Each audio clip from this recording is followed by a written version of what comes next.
Você está alegre, vamos ficar em pé então, né? Amém?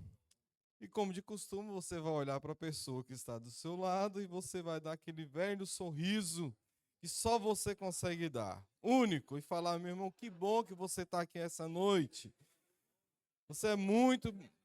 Deus tem grandes coisas para fazer em nosso meio hoje. Amém? Glória a Deus. Vamos abrir nossas Bíblias. Evangelho de Jesus, segundo escreveu Lucas, capítulo 22. Nós iremos ler o 14 e o 15. Lucas, capítulo 22, o 14 e o 15. Amém? Glória a Deus. É mês de Páscoa, então nada mais do que, né, a primeira culto do mês, ser ceia do Senhor. Então nós estamos iniciando uma série de mensagens sobre a Páscoa, sobre Jesus Cristo. Amém? Lucas capítulo 22, versículo 14. Quando chegou a hora, Jesus e os seus apóstolos reclinaram-se à mesa. E lhes disse: Desejei ansiosamente comer essa Páscoa com vocês, antes de sofrer. Vou passar. Pois eu digo a vocês que não comerei dela novamente, até que se cumpra no reino de Deus. Amém, irmãos? Senhor Deus, nós te louvamos e te agradecemos, Senhor meu Pai, pelas bênçãos, Senhor meu Pai, que o Senhor tem dado em nossas vidas, Senhor meu Pai. Nós te agradecemos, Senhor Deus, por até que o Senhor tem zelado de nós, Senhor meu Pai. A sua graça, Senhor meu Pai, a tua misericórdia tem nos acompanhado, Senhor meu Pai. Sabemos, Senhor meu Pai, que no meio da tempestade, das lutas, Senhor meu Pai, nós não estamos sozinhos, o Senhor não nos desampara. Nós sabemos em quem nós podemos confiar. E somente é tu, Senhor meu Pai. Toda honra e toda glória pertence a ti. Amém. Amém, irmãos? Irmãos, pode tomar assento.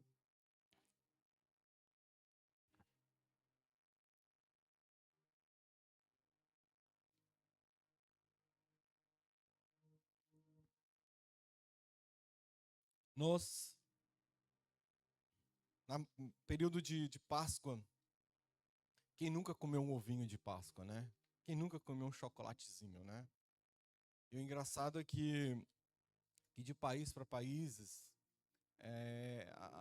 o modo que celebra a Páscoa é diferente, né? E quando eu cheguei aqui na Irlanda, eu fiquei meio admirado, porque eu nunca imaginava na minha vida que, né, o pintinho, né, era um símbolo da Páscoa aqui também, né? O ovinho do pintinho, né? O passarinho ali representava a Páscoa também. E isso foi um momento, foi algo que, novidades para mim, porque, né, nós crescemos aí, né, sempre associando, se você não é cristão, sempre vai associar a Páscoa ao coelhinho da Páscoa, né? Mas nós que somos servos do Deus Altíssimo, nós sabemos o significado para a Páscoa para todos nós. E nós lemos aqui agora que Jesus, ele fala que ele desejava ansiosamente comer com eles naquela Páscoa, antes do sofrimento dele. Jesus Cristo fala que ele desejava ansiosamente comer com seus discípulos aquela última Páscoa naqueles dias. Se nós olharmos, meus irmãos, a Páscoa judaica, ela é um pouco diferente da Páscoa cristã. Nós estamos lendo aí sobre Êxodo, né, nos nossos Connects grupos, e nós vemos sobre a Páscoa, nós estudamos, nós meditamos um pouco sobre a Páscoa, como que a Páscoa foi intitulada por Deus, como que ela foi criada por Deus. A Páscoa, né, ela é a maior festa, né, dos judeus, dentro de todas as festas que eles tinham, né, ou que eles têm, né, e ela remete à libertação, né, do povo ali de Israel. Então nós vamos ver que Israel saiu da terra do Egito, ia sair da terra do Egito, e Deus, né, ia mandar a última praga, a 10ª praga ali que viria sobre o Egito. E essa praga, né, seria, né, sobre a morte dos primogênitos, e sim finalmente Faraó iria deixar o povo ir. Faraó iria deixar o povo sair ali do Egito, da escravidão. E Deus falou para eles que eles deveriam matar um cordeiro e colocar, né, o sangue do cordeiro nos portais das suas casas. E à noite o anjo iria passar por cima das casas aonde existia, onde estivesse o sangue do cordeiro ali. O significado da Páscoa, então, é passagem, é passar, né? Então, era a passagem do anjo da morte sobre os portais, né, que tinha aquele sangue. Então aconteceu, meus irmãos, que naquela noite mesmo, Deus deu uma ordem para todos eles, como que eles deveriam fazer. Né, eles deveriam, né, matar esse cordeiro, né, eles deveriam passar nos umbrais, nos portais das portas, eles deveriam também comer pães asmos sem fermentos, porque eles tinham que sair rapidamente, né, eles tinham que comer ervas amargas, porque ia lembrar ali da escravidão, da amargura, né, que eles estavam, né, e eles estavam prontos então para sair da terra do Egito, e aqui era a Páscoa. Quando nós olhamos, então, nos dias de Jesus, nós vamos ver que a Páscoa, na celebração do tempo de Jesus, ela demorava mais horas, ela demorava mais tempo. Era por 8 dias que celebrava a Páscoa. 8 dias, um dia era a Páscoa e os outros 7 dias era a celebração dos pães asmos. Então nós vamos ver, então, que Jesus Cristo, então, ele está aqui, como nós lemos, ele desejou ansiosamente estar com os discípulos nessa Páscoa. A Páscoa, meus irmãos, ela era comemorada no 14º dia do mês de Nissan. E eles tinham que comprar um cordeiro no 10º dia. Então eles tinham que comprar esse cordeiro no 10º dia, e no 10º dia 4º de Nissan, esse cordeiro, ele era sacrificado ao Senhor. Amém? Então, meus irmãos, nós vamos ver que existia a tradição que todo judeu ele tinha que ir para Jerusalém celebrar a Páscoa. Então imagina, meus irmãos, nesse momento aqui, Jerusalém estava lotada de pessoas.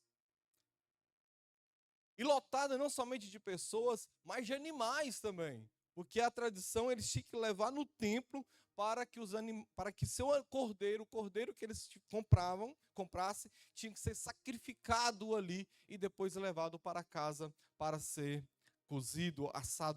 para ser assado. E Jesus Cristo, então, meus irmãos, está com seus discípulos nesse lugar. Novamente, ele desejava ansiosamente estar com os discípulos naquela última Páscoa que ele estaria ali. Jesus Cristo, então, ele chama dos seus 2 discípulos, Pedro e João, e fala para eles, para procurar um lugar para eles, né, passarem a Páscoa, para festejar a Páscoa. Eu fico imaginando, então, meus irmãos, né, Pedro e João falando para Jesus: olha, Jesus, nós temos que celebrar a Páscoa, mas você está vendo aí, Jerusalém está lotada, não tem lugar para ficar, não. E Jesus falou para ele: olha, vocês vão procurar uma pessoa, um homem, esse homem ele está carregando um jarro na cabeça. Acompanha esse homem, vai até a casa dele, e quando você chegar lá, você fala o seguinte: olha, o mestre mandou, né, você disponibilizar um aposento para mim. E aqueles homens fizeram isso. Mas, meus irmãos, imagine então que Jerusalém estava lotada, e a orientação que eles tinham que era seguir um homem que estivesse com um jarro em cima da cabeça. Você pode pensar que talvez isso seria algo difícil de encontrar, né? Porque Jerusalém estava lotada, aquele local estava cheio. Mas, meus irmãos, tem um detalhe interessante aqui, que não era costume do homem carregar o jarro, o pote na cabeça, era costume das mulheres. Então seria fácil identificar um homem que estivesse com pote ou com um jarro em cima da cabeça. Então ali, né, Pedro e João, eles, né, conseguem aquele local ali, e eles iriam então fazer a ceia do Senhor naquele local ali. né? A pastora Lívia uma vez ministrou aqui alguns ingredientes que tinha na ceia do Senhor, né, na Páscoa ali com Jesus Cristo, que significado de cada um, e nós não vamos entrar, né, no significado em si do que representou cada um desses cálices ali. Se você tiver curiosidade, vai no YouTube, no site, no YouTube da igreja, no canal da igreja, você vai procurar lá, você vai encontrar essa ministração que ela teve aqui, acho que uns 2, 3 anos atrás, amém? Foi 2, 3 anos atrás. Ano passado, então, perdão, nossa, meu Deus do céu. Então, ano passado, você vai procurar lá, então, coloca abril do ano passado, você vai encontrar lá essa ministração poderosa que ela deu sobre isso. Amém? Então, mas tinha alguns ingredientes que tinha nessa, como nós mencionamos, que tinha na ceia, né? Tinha que ter 4 cálices, tinha que ter o cordeiro, tinha que ter as ervas amargas, e eles faziam também uma pasta, e essa pasta eles usavam romã, castanhas, canela e maçã. E eles faziam uma mistura, e essa mistura era um molho que eles colocavam o pão e eles comiam. Então, meus irmãos, qual era a sequência, então, do ritual ali da Páscoa? Primeiro, aquele mestre de cerimônia, ele pegava o cálice, né, ele dava graça, ele agradecia a Deus por Deus ter tirado eles ali, né, da escravidão. Eles pegavam esse copo de vinho. Eu quero deixar claro aqui que esse vinho não era fermentado, porque eles não podiam experimentar nada de fermento nesse período. Amém? Então, o vinho aqui era muito parecido com o suco de uva, não era fermentado aqui. Amém? Então, eles pegavam esse copo de uva, esse cálice, ele dava graça a Deus e ele repartia, então, pelas pessoas com os outros irmãos ali. E eles, então, depois, eles lavavam as mãos como um ritual de purificação. Talvez nesse momento aqui, meus irmãos, Jesus Cristo ele vai quebrar alguma cerimônia. Nesse momento aqui, talvez, Jesus Cristo, ele lavou os pés dos seus discípulos. Amém? Então, depois dele fazer isso, eles iam comer as ervas amargas com pão, né, que molhava aquele molho que eles fizeram. Depois disso, eles cantavam então o Halel, que era o Salmo 113 ao 118, mas nessa primeira parte aqui, eles cantavam o Salmo 113 e o 114. E logo depois, então, eles tomavam o segundo copo de vinho. E então, nesse momento, o líder do grupo ali, ele explicava o que era a Páscoa e ele contava, então, né, todos na mesa, né, sobre o que foi realmente a Páscoa, o que foi a história da libertação de Israel. Logo depois disso, então, eles comiam o cordeiro, né, que era a refeição principal, e eles comiam isso com os pães asmos. Depois disso, meus irmãos, eles tomavam também o terceiro copo de vinho. E enquanto conversavam, eles celebravam, eles cantavam o Salmo 115, 116, 117 e o 118. E depois disso, então, eles tomavam o último copo de vinho e estava encerrado, então, a refeição de Páscoa. E eles saíam, eles iam para onde eles quisessem ir.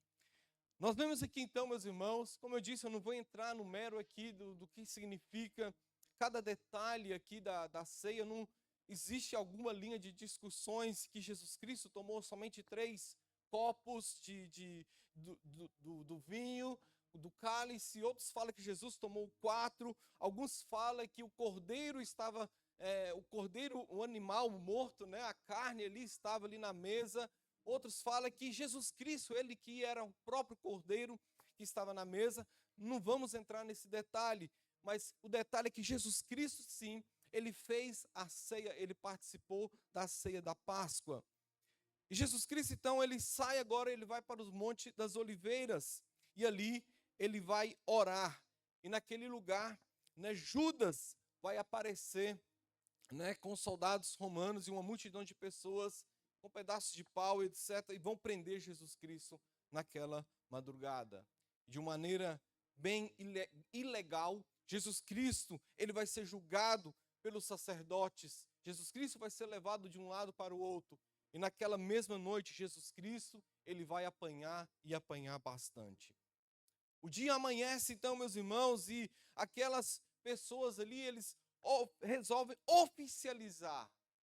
E Jesus Cristo é levado para a casa de Pilatos. O interessante aqui, meus irmãos, que Pilatos, ele era gentil, e os sacerdotes, os homens ali que foram entregar Jesus Cristo, eles não entraram ali onde Pilatos estava. Porque tem um detalhe interessante aqui. Jesus Cristo participou da ceia na quinta. Jesus Cristo celebrou a Páscoa na quinta-feira. Mas esses homens aqui que levaram Jesus Cristo, eles não tinham celebrado ainda a Páscoa. Porque existia dois grupos de pessoas. Uns que celebravam a Páscoa na quinta e outros que celebravam a Páscoa na sexta-feira. Então, meus irmãos, nós vamos ver aqui então que esses homens aqui, eles não tinham celebrado a Páscoa ainda. Então Jesus Cristo, né, ele é levado ali para ser julgado por Pilatos.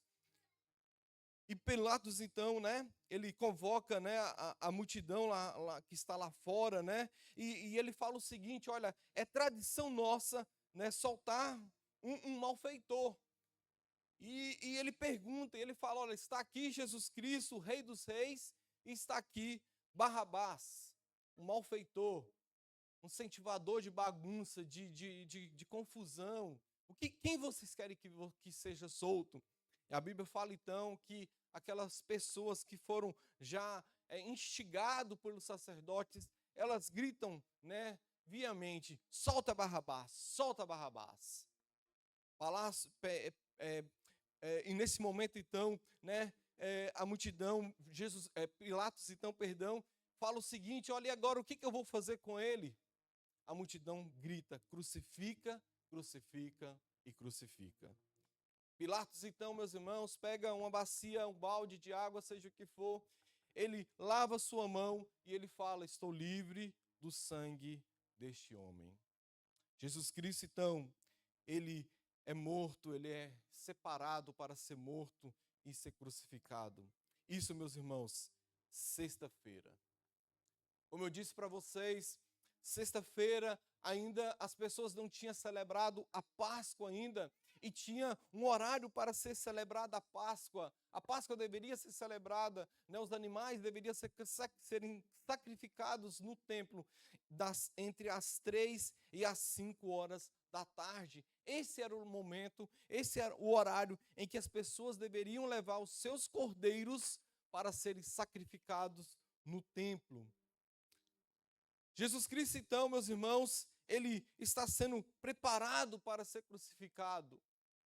E a Bíblia fala, então, que enquanto os homens estão ali no templo sacrificando o cordeiro, e quando eles estão ali se preparando, né, ou já estão começando a sacrificar os cordeiros ali, para as pessoas prepararem sua Páscoa, o seu jantar de Páscoa mais tarde, ouve-se um grito. Jesus Cristo, ele grita: tetelestai, que significa está consumado. O preço foi pago. Não há mais nada a ser pago. O que a humanidade devia foi pago. O castigo que nos traz a paz estava sobre ele. É isso que a Bíblia fala. A Bíblia diz, meus irmãos, que cumpriu exatamente aquilo que João Batista falou quando ele viu Jesus. Ele falou: olha, eis aí o Cordeiro que tira o pecado do mundo. Apóstolo Paulo também fala que esse é o Cordeiro Pascual que foi imolado ou sacrificado por todos nós. Os sacerdotes, meus irmãos, acreditavam que os seus problemas tinham acabado.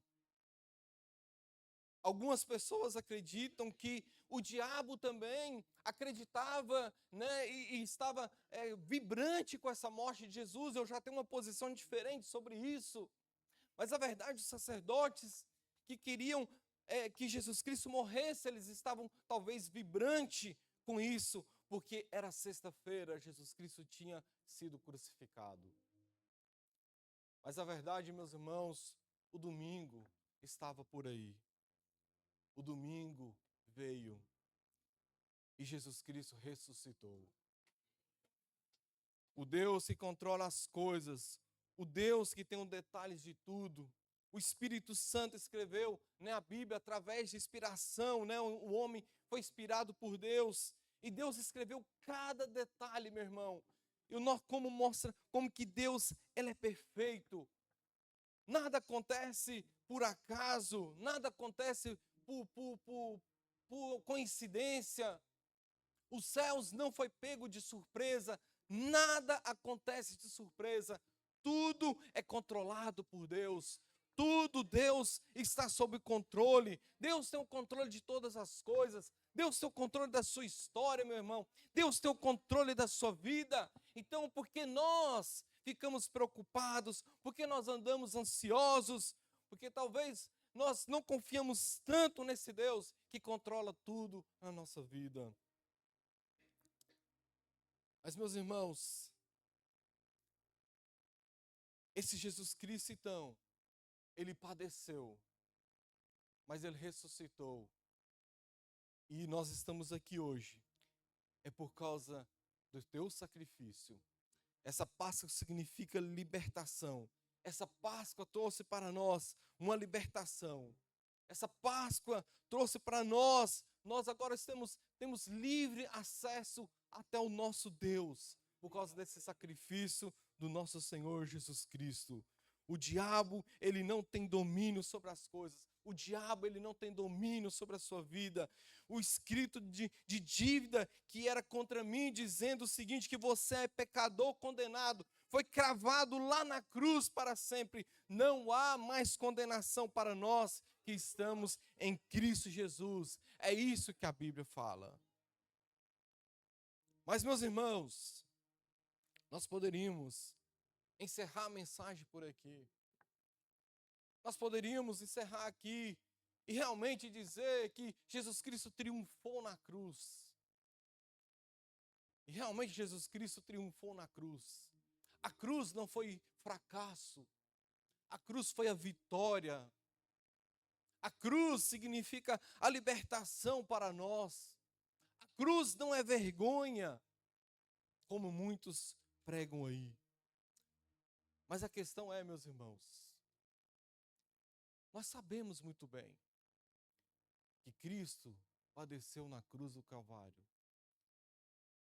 para nos trazer libertação. Nós sabemos que Cristo Jesus padeceu na cruz do Calvário para que nós tivéssemos uma nova vida. Nós sabemos que Cristo padeceu na cruz para nos trazer uma nova expectativa de vida. Nós sabemos de todas essas coisas. Mas tem um detalhe aqui, meus irmãos. Mas nós continuamos falhando. Mas nós continuamos falhos. Nós dizemos o seguinte, que nós somos novas criaturas. Nós declaramos com convicção isso. 2 Coríntios capítulo 5, versículo 17. As coisas velhas já passaram, eis que tudo se fez novo. Nós falamos com convicção isso. Nós cremos nisso. Mas então, meus irmãos, porque mesmo proclamando isso, mesmo nós sabendo isso, nós nos vejamos presos com os erros do passado. Porque, meus irmãos, eu declaro que as coisas velhas já se passaram, porque eu declaro que eis que tudo se fez novo. Mas ainda eu carrego comigo culpas antigas, lembranças que me paralisaram, feridas que já deveriam estar curadas, já não ter marcas algumas. Mas ainda elas estão fedendo. Eu sei que foi feito algo novo. Mas eu vivo, meus irmãos, como que nada tivesse acontecido. Eu creio, eu sei que Cristo padeceu. Eu sei de tudo isso. mas eu não vivo. É como, meus irmãos, se nós tivéssemos trocado de roupas, mas a nossa alma, meus irmãos, continua rasgada e suja por dentro.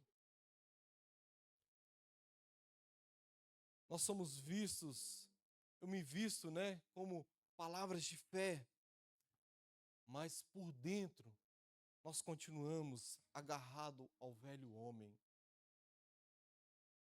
Paulo, meus irmãos, isso não é uma novidade para ninguém. Paulo escreveu isso aos Romanos. O bem que eu quero fazer, eu não faço, mas o mal que não quero, esse faço. Aquilo que eu quero fazer, eu não faço, e aquilo que eu tenho que fazer, aquilo que eu não tenho que fazer, eu acabo fazendo. E nós vamos ver que existe um conflito aqui, meus irmãos, em que o que eu sei e o que eu vivo, o que eu creio e o que eu pratico. E se eu não reconheço isso, meus irmãos, eu acabo me tornando um ator, um representante, um cara que apresenta uma vida que não está sendo transformada. Eu creio e eu proclamo novamente, eu proclamo uma nova vida, eu declaro isso, eu creio que as coisas velhas se passaram e Cristo me fez uma nova pessoa. A morte dele na cruz estampou isso. Eu creio nisso, eu sei. Mas quando eu trago aqui para a realidade da minha vida, não é isso que condiz. E por quê, meus irmãos? Por que que eu creio nisso, mas a minha vida não é?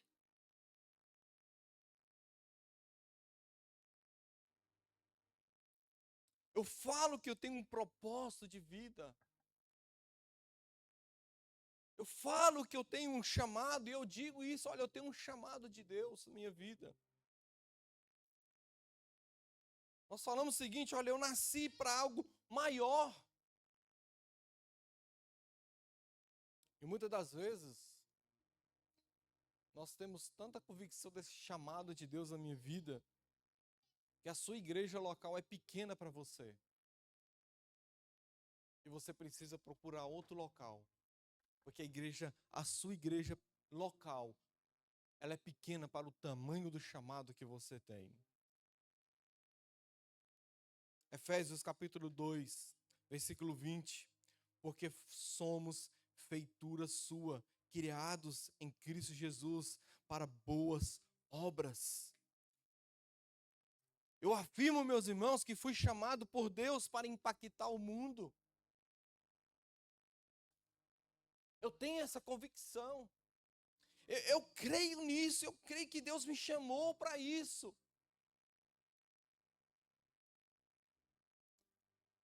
Mas a verdade, meus irmãos, que na prática muitos de nós vivemos perdidos, sem direção, sem clareza.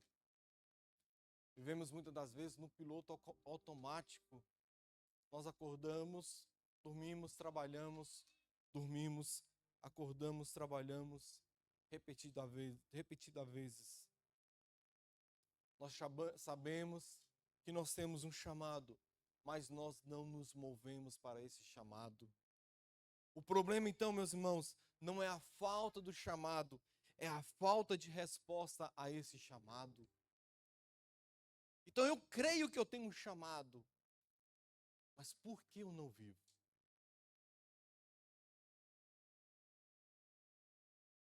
Eu sei, meus irmãos, que como está escrito lá em Hebreus capítulo 12, versículo 14, eu sei que sem santidade ninguém verá o Senhor.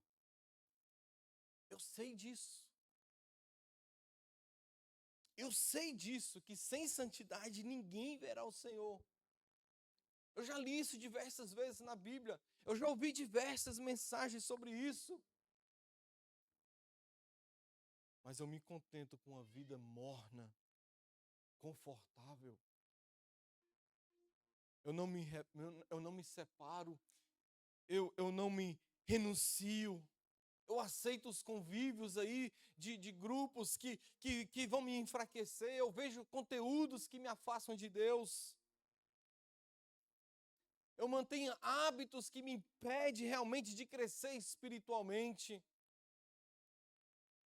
E eu sei, meus irmãos, que eu devo abandonar isso tudo, mas cada dia mais eu adio essa decisão de abandonar isso. E eu sei, meus irmãos, que me puxa para baixo, mas eu recuso a soltar. E é como, meus irmãos, alguém estivesse puxando você para um fundo de um poço com a corda. E você segurar dessa corda e você recusando a soltar essa corda. E a pessoa puxando você para baixo e você segurando essa corda. E aí, meus irmãos, vai surgir a frieza espiritual, desconexão com Deus. Não é Deus que está afastado, né? É você que está afastando de Deus. E quando você realmente, você ouvir a voz de Deus claramente, com alto som, bom som. Mas agora, a voz do Espírito Santo está cada vez mais baixa, mais baixa. E você não ouve nem o sussurro mais do Espírito Santo de Deus. Por que, meus irmãos? Por que isso? João capítulo 13, versículo 34. Um novo mandamento vos dou, que eu vos ameis uns aos outros, como eu vos amei. Eu sei, meus irmãos, que eu tenho que amar o próximo. Eu sei que eu tenho que amar o próximo. E eu sei, a Bíblia fala que se eu não amo o próximo, eu não amo a Deus. Eu sei disso.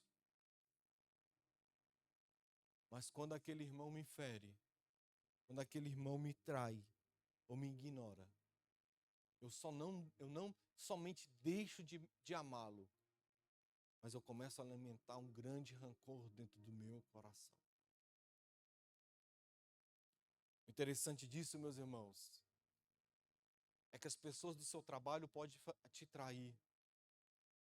As pessoas do seu trabalho podem ferir o seu sentimento, o seu coração, a sua confiança.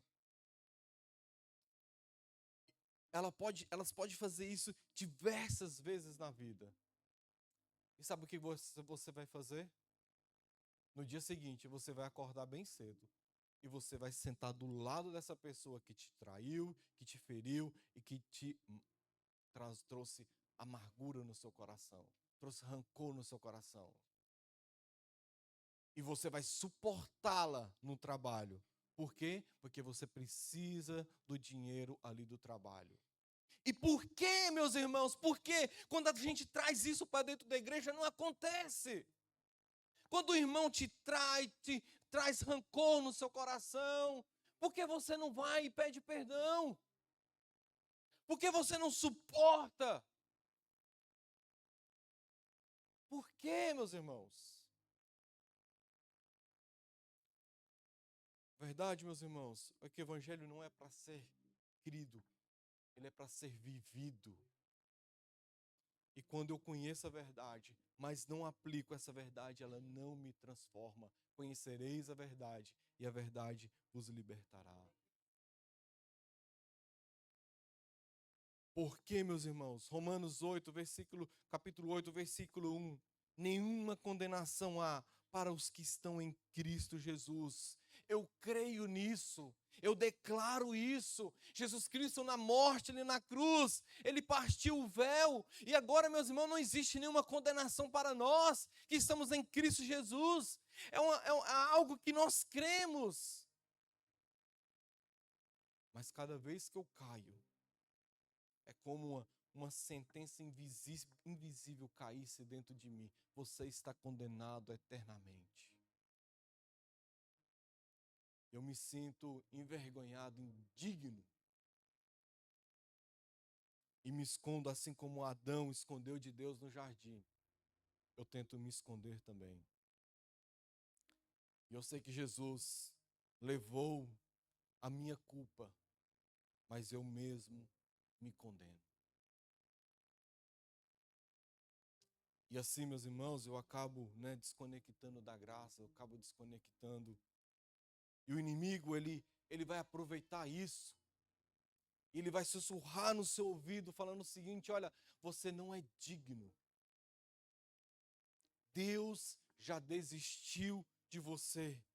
Lá em 1 João capítulo 1, versículo 9, fala o seguinte: se confessarmos os nossos pecados, Ele é fiel e justo para perdoar os nossos pecados e nos purificar de toda a injustiça. Sabe o que eu aprendo aqui, meus irmãos? O Evangelho não é um só conhecimento teológico, ele é um chamado à rendição diária. Fé não é um conhecimento, fé é experiência com Deus.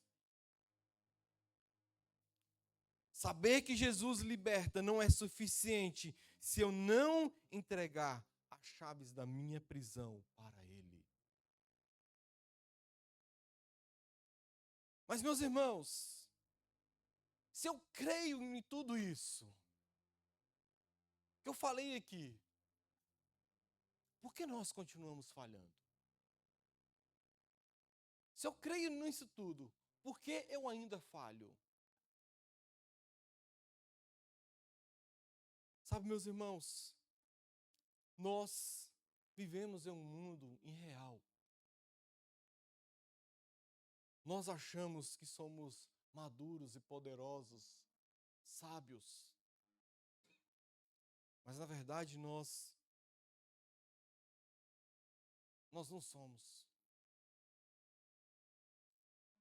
Nós somos muito parecidos com a conversa que Jesus Cristo teve com Pedro.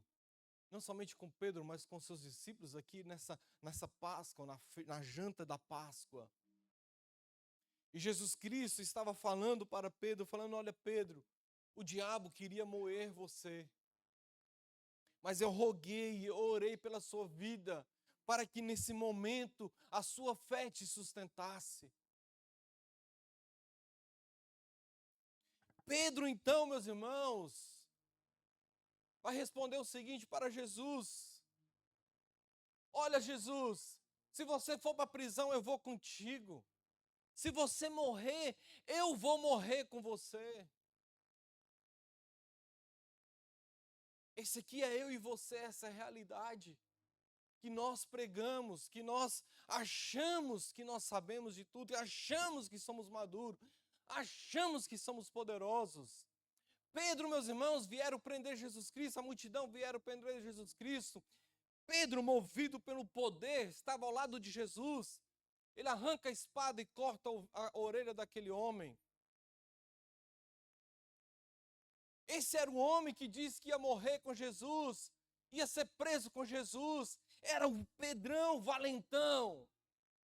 Como eu e você, estamos dentro da igreja, cheios de fé, confiança, achando que sabemos de todas essas coisas. Eu sei que eu vivo uma nova vida em Cristo Jesus, mas eu não vivo. Eu sei que eu tenho a amar o próximo, mas eu não amo. Eu sei que meus pecados foram perdoados, não existe nenhuma condenação, mas eu sofro com meus pecados que eu pratico. Eu não consigo abandonar o velho homem. Eu sei que eu sou uma nova criatura realmente. Eu sou um novo homem, mas eu vivo a velha carne. Esse é o Pedro, esse somos nós. Uma realidade falsa, enganosa. Mas sabe qual é a realidade nossa? A resposta que Jesus deu para Pedro. Jesus falou para ele: Pedro, Pedro, Pedro, essa noite, antes que o galo cante, tu me negarás, não somente uma, não somente duas, mas tu me negarás 3 vezes. Esse sou eu e você.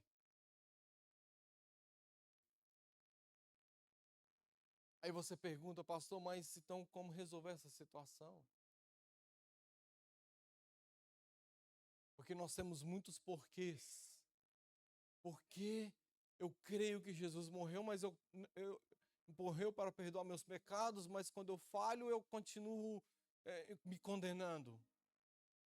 Porque eu creio que eu tenho que amar o próximo, mas eu não amo. Porque eu continuo falhando. Eu sei que eu tenho isso, eu creio nisso, mas eu falho nisso aqui. Como resolver isso? Sabe qual a resposta, meus irmãos? É simples. Eu não sei. Eu não sei. Eu não sei o que responder para você. Sabe por quê? Porque eu sei das minhas fraquezas. Eu sei das minhas falhas como homem. Eu sei das minhas falhas como marido. Eu sei das minhas falhas como pastor. Eu sei das minhas falhas como servo de Deus. Eu sei das minhas falhas como pai. Eu não sei as suas falhas. E é somente você que sabe os seus problemas. Independentemente do que a gente fale aqui, não vai mudar nada na sua vida se você não tomar uma decisão. E a Páscoa é um momento de transformação, de passagem de um estado para outro. Para nós cristãos, é um estado da morte para a vida. Então, independentemente do que eu falar aqui, só vai mudar, só vai fazer sentido se você resolver mudar. Porque estamos como Pedro, dizendo que vamos morrer com Jesus, mas a realidade é, como Jesus estivesse falando, não se enganem, a primeira oportunidade, você não vai me trair não uma vez, não duas vezes, mas 3 vezes. Esse sou eu e você. Mas a cada dia que passa, o Senhor Jesus nos dá uma oportunidade de vivermos algo novo. Eu gostaria que você ficasse em pé nesse momento, então. Gostaria de chamar o pessoal do louvor.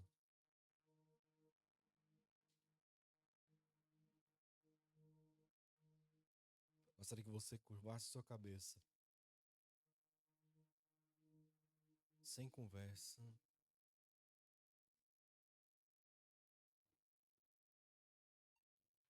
Curva sua cabeça, fecha os seus olhos.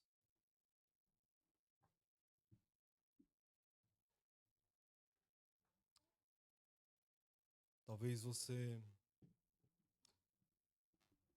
se desiludiu muito com as coisas. Você confiou muito no homem. Em algum momento o homem, ele falhou com você.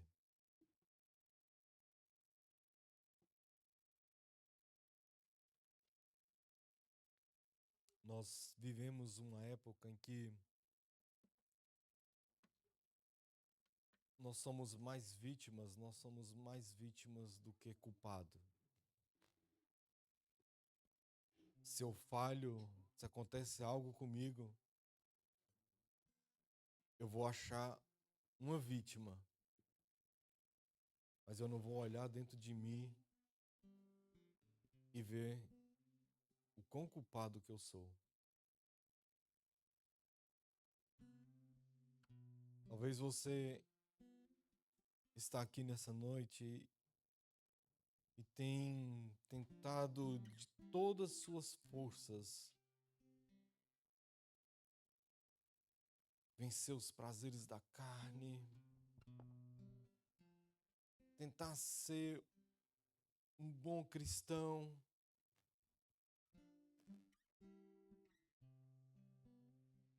E você tem as suas lutas internas, você tem as suas feridas internas, feridas que precisam serem cicatrizadas. E essas feridas têm trago dores todos os dias para você.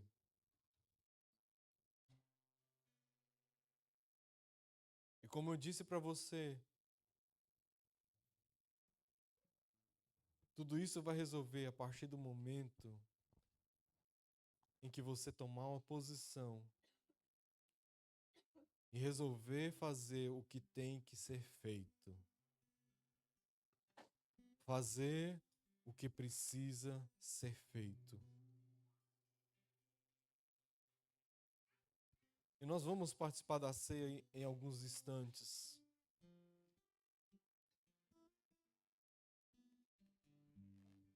E eu gostaria que você fizesse uma oração bem sincera com Deus nesse momento. E falasse o seguinte: olha, Deus, eu creio em Ti, eu creio no Teu poder, mas eu não estou conseguindo. E essa oração que você vai fazer é: Senhor Deus, a partir de hoje, me ajuda, Senhor, meu Pai. Ajuda a mudar o meu coração. Ajuda a mudar o meu ser. Ajuda a eu mudar de vida. Porque eu não posso viver uma vida em que eu creio, em uma vida que eu falo, que eu ouço e que eu sei que é verdade, mas quando vem para a prática eu não consigo viver isso. Essa é a oração que eu gostaria que você fizesse. Olha, Senhor Deus, me ajuda a viver essa verdade. Mesmo que seja difícil, custoso, mas me ajuda a viver essa verdade. Enquanto o pessoal do louvor ministra, canta esse louvor, eu gostaria que você fizesse essa oração. Faça essa oração. Entrega realmente esse momento para Deus. Deixa Deus trabalhar no seu coração agora. Espírito Santo de Deus. Vem agora, Espírito Santo. Sondar o coração de cada pessoa aqui nesse momento agora, Senhor meu Pai. Sonda, Senhor meu Pai. Em tua presença o meu viver é transformado. Não entendo o meu próprio agir.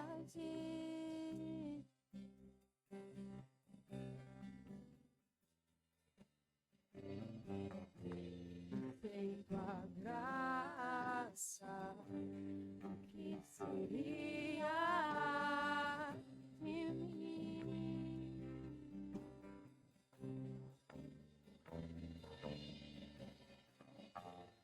Não entendo o próprio agir.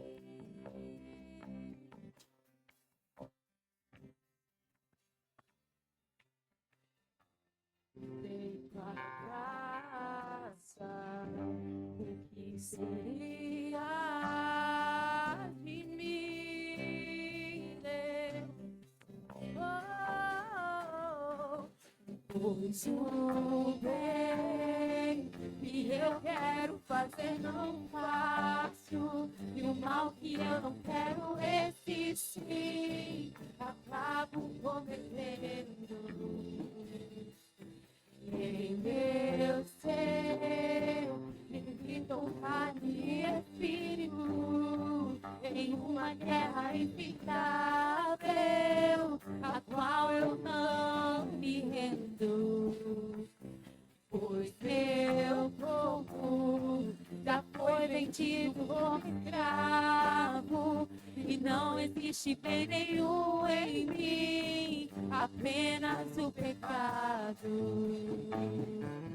Mas eu sei que no tocante ao meu interior tenho prazer na sua lei. Tu és o meu amado, então liberta-me de mim. Eu quero ter a sua casa. Se você estiver aqui, eu sei, eu venço o pecado. Então enche não haja mais espaço, pois quando estou em tua presença, o meu viver é transformado.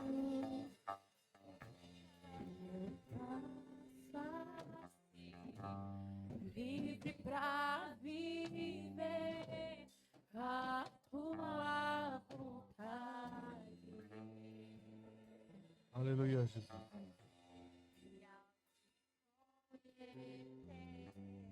Todo o meu ser se enche de Glória a Deus.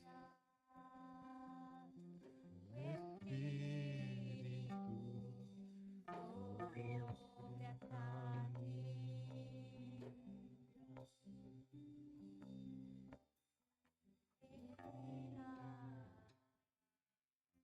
O Espírito sobre a carne. Aleluia. 1 Coríntios, capítulo 11, versículo 23. O ensino que eu lhes dei ao mesmo que recebi do Senhor. Na noite que Jesus foi traído, ele pegou o pão e agradeceu por ele. Depois partiu e disse: isso é meu corpo que é dado a favor de vocês. Façam isso em memória. Façam isso para se lembrar de mim. Do mesmo modo, depois de ter comido, Jesus pegou o cálice do vinho e disse: esse cálice é a nova aliança feita por Deus com seu povo. Essa nova aliança começa por meio do meu sangue. Cada vez que vocês beberam deste cálice, faça isso para se lembrar de mim. Todas as vezes que vocês comeram desse pão e beberam deste cálice, vocês anunciam a morte do Senhor. Façam isso até que ele volte. Senhor meu Pai, nós queremos, Senhor meu Pai, neste momento, participar, Senhor meu Pai, celebrar a ceia do Senhor, meu Deus. Pai querido, está aqui, Senhor Deus, o pão, o cálice, Senhor Deus, apontando, Senhor Deus, para o teu corpo, apontando, Senhor Deus, para o teu sangue derramado ali na cruz do Calvário, em favor de nós, Senhor Deus. E nós, Senhor Deus, queremos participar agora, Senhor meu Pai, em nome de Jesus. Amém. Os irmãos que vão participar, segurem o pão, segurem o cálice e todos nós iremos participar juntos. Amém?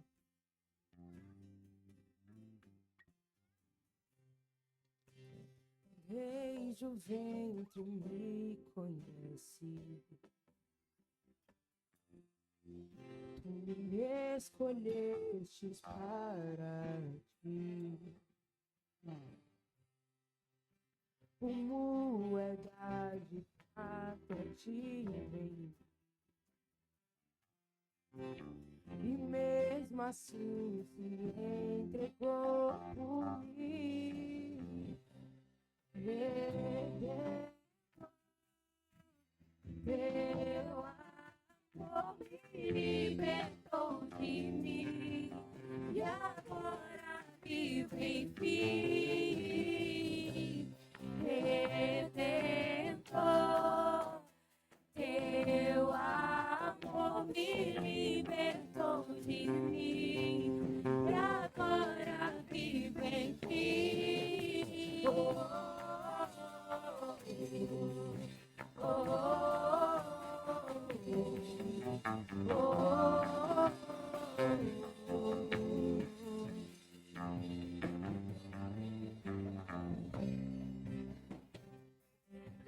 Entre me conheces, me escolhestes para ti. Com verdade prata eu te vendi, e mesmo assim se entregou por mim. Redentor, teu amor me libertou de mim e agora vivo em mim. Redentor,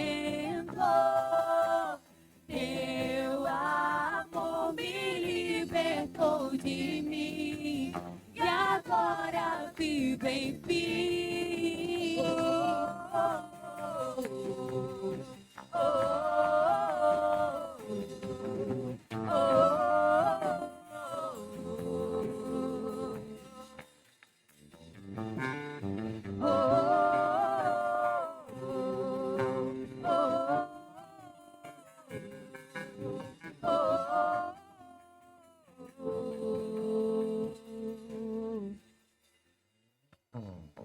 Mas ao terceiro dia ele ressuscitou. A culpa que era minha, ele em si levou. Mas ao terceiro dia ele ressuscitou. E a culpa que era minha, ele em si levou. Mas ao terceiro dia ele ressuscitou.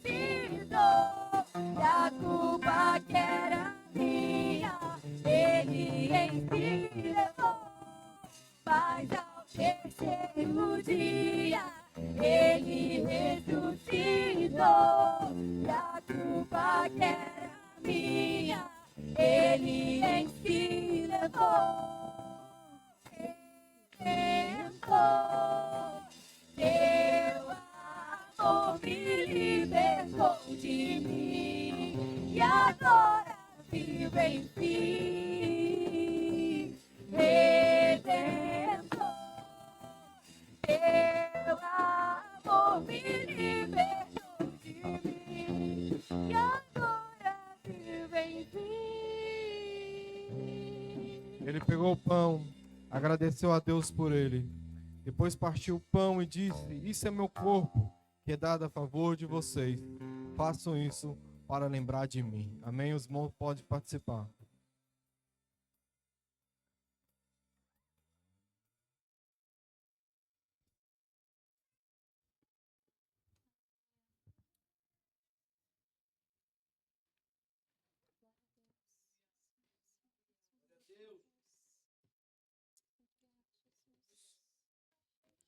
Do mesmo modo, depois de ter comido, Jesus pegou o cálice do vinho e disse: este cálice é a nova aliança feita por Deus com seu povo.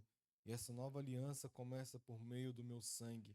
Cada vez que vocês beberem deste cálice, façam isso para lembrar de mim. O irmão pode participar.